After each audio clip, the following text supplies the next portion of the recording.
안녕하세요. 슬기로운 중년 생활을 위해 생활 속 유용한 정보를 쉽게 읽어주는 희망지기입니다. 윤석열 정부가 기초연금 10만원의 단계적 인상을 100대 국정과제에 포함했는데요. 공적연금개혁위원회를 설치해 국민연금을 비롯해 연금체계를 손보고 이와 맞물려 기초연금의 노후보장 기능을 강화하겠다는 취지로 해석됩니다. 그런데 국민연금 가입기간이 길수록 열심히 일해서 국민연금을 많이 납부하신 어르신일수록 기초연금이 깎이게 되는 거 혹시 알고 계셨나요? 국민연금은 노후를 위해 내 돈으로 납부한 내 돈이니까 당연히 받을 거라 예상하고 기초연금도 나이가 되면 나라에서 주는 수당이라 온전히 다 받는 걸로 알고 계시는 분들도 많은데요. 현실은 그렇지 않습니다. 바로 국민연금 수령액이 일정 금액을 넘어가면 기초연금이 깎이는 국민연금 연계 감액제도 때문인데요. 오늘은 기초연금과 국민연금을 함께 받으면 얼마나 감액되는지, 또 기초연금을 받을 때 무엇을 주의해야 하는지에 대해서 알아보겠습니다. 구독, 좋아요, 알림 설정 콕콕. 2022년 현재 기초연금은 만 65세 이상의 소득 하위 70%에 해당하는 어르신들이 받을 수 있는 일종의 복지수당인데요. 단독가구 소득 180만원 이하, 부부가구는 288만원 이하이신 분들을 대상으로 단독가구는 30만 7,500원, 부부가구는 각각 20% 감액되어 합산 49만 2천원을 받습니다. 이렇게 기초연금을 받으시는 분들 중 과거에 열심히 일하면서 국민연금을 납부하시는 분들은 국민연금도 함께 받을 수 있는데요. 그런데 국민연금 가입 기간이 길수록 열심히 일해서 국민연금을 많이 납부하신 어르신일수록 기초연금이 깎이게 됩니다. 국민연금을 일정 금액 이상 받고 있다면 수령액에 따라 기초연금이 최대 50%, 즉 15만 3,750원이 삭감될 수도 있는데요. 어떤 경우에 얼마나 깎이는지 좀 더 자세하게 살펴보겠습니다. 기초연금법에 따르면 국민연금을 받는 노인의 기초연금액은 국민연금 수령액과 국민연금 전체 가입자의 평균 소득의 3년간 평균 금액인 A값을 고려해 산정하게 되는데요. 현재 기준이 되는 기초연금액은 30만 7,500원인데 예를 들어 내가 받는 국민연금이 이 기준금액의 1.5배인 46만 1,250원을 초과해서 받으면 국민연금 가입 기간에 따라 기초연금액이 감액됩니다. 국민연금 가입 기간으로 따지면 통상 가입 기간이 11년 이하면 기초연금을 전액 받지만 가입 기간이 12년을 넘으면 1년씩 길어질수록 기초연금액이 약 만원씩 줄어든다고 보시면 됩니다. 기초연금과 국민연금을 동시에 받고 계시는 227만 명 중 이런 이유로 기초연금을 온전히 못 받고 깎인 금액으로 받는 분들이 약 40만 명인데요. 기초연금 수급 전체 노인의 약 6.4%에 해당되고 평균 7만 3천 원 정도가 깎인 금액을 받고 있습니다.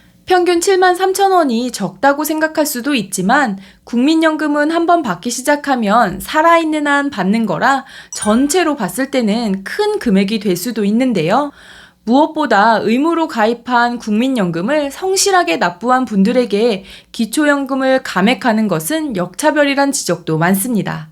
2021년 1월 기준 약 40만 명의 기초연금을 삭감해서 받고 계시는 분들도 똑같이 공평하게 받으려면 약 4,200억 원의 추가 예산이 필요할 것으로 예상되는데요.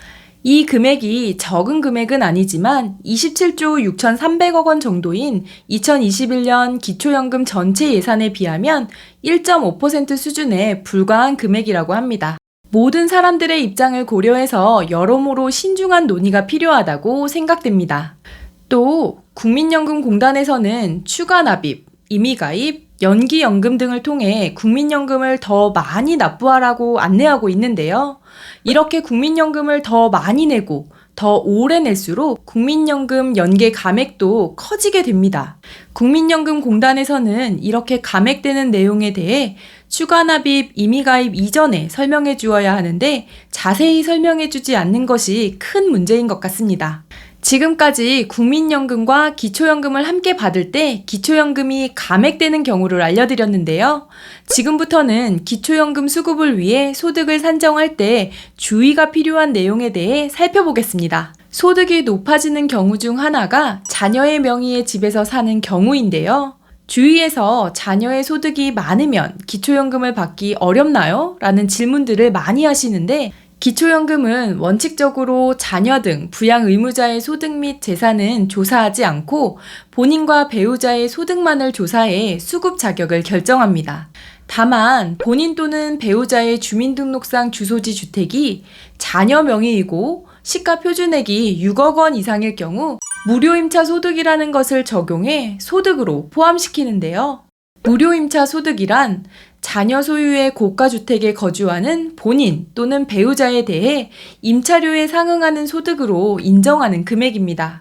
예를 들어 보면 시가 표준액이 6억 원의 자녀의 집에 거주하고 있다면 6억 곱하기 0.78% 나누기 12개월 하면 39만 원이 됩니다. 이렇게 계산해서 나온 금액 39만 원을 월 소득으로 인정하게 됩니다. 그래서 다른 재산이나 소득이 어느 정도 있는 상태에서 무료임차 소득이 포함되어 월 소득 인정액을 초과하게 되면 기초연금을 못 받게 될 수도 있으니 참고하시기 바랍니다. 또 주의해야 할 것은 자동차입니다. 기초연금 수급을 위한 계산 항목에 고급 자동차 소지 유무라는 항목이 있는데요. 고급 자동차란 배기량이 3000cc 이상이거나 차량 가액이 4천만 원 이상인 승용차, 승합차, 이륜차를 말합니다. 이런 고급 자동차를 소유하셨을 때는 차량 가액의 100%가 소득 환산액으로 잡히게 되어 소득 인정액이 엄청 높아지게 되고 기초연금에서 탈락하는 경우가 생기게 되는데요. 참고로 요새 전기차들 많이 타시는데 전기차는 배기량이 따로 없기 때문에 차량 가액으로만 판단하게 되니 주의하셔야 합니다. 이렇게 소득 인정액을 계산해 소득 하위 70% 어르신들에게 기초연금을 지급하다 보니 70%로 소득의 상위, 하위를 구분하고 있는 이 기준에 객관성이 없고 명확성도 떨어진다는 불만이 터져나오고 있습니다. 이에 지난해 9월에는 65세 이상 모든 노인에게 기초연금을 지급하자는 법안이 발의되기도 했는데요. 기초연금에서 제외된 상위 30% 노인층의 경우에 비록 자산이 있어도 실질적인 소득이 없어 고통받는 경우도 있기 때문에 65세 모든 노인에게 기초연금을 줘야 한다는 목소리가 계속 나오고 있습니다. 의무적으로 가입한 국민연금 때문에 기초연금을 삭감하는 건 역차별적인 동시에 국민연금을 성실히 납부한 서민들이 누려야 할 복지 혜택을 정부가 빼앗는 것과 같다는 지적이 많습니다. 국민의 공감대를 얻으려면 연계 감액제도에 대해 신중하게 고려해봐야 할 것 같다는 생각이 드는데요. 새 정부는 앞서 말씀드린 지적들을 고려해 국민연금 연계 감액을 미세 조정하고 조금이라도 기초연금을 더 받도록 조치하겠다고 공약했는데요. 구독자님들의 생각은 어떠신가요? 댓글을 통해서 구독자님들의 의견을 알려주시면 앞으로 어르신들을 위한 영상을 제작하는 데 참고하겠습니다. 오늘 영상이 조금이라도 도움이 되셨다면 구독, 좋아요, 알림 설정 눌러주세요. 감사합니다.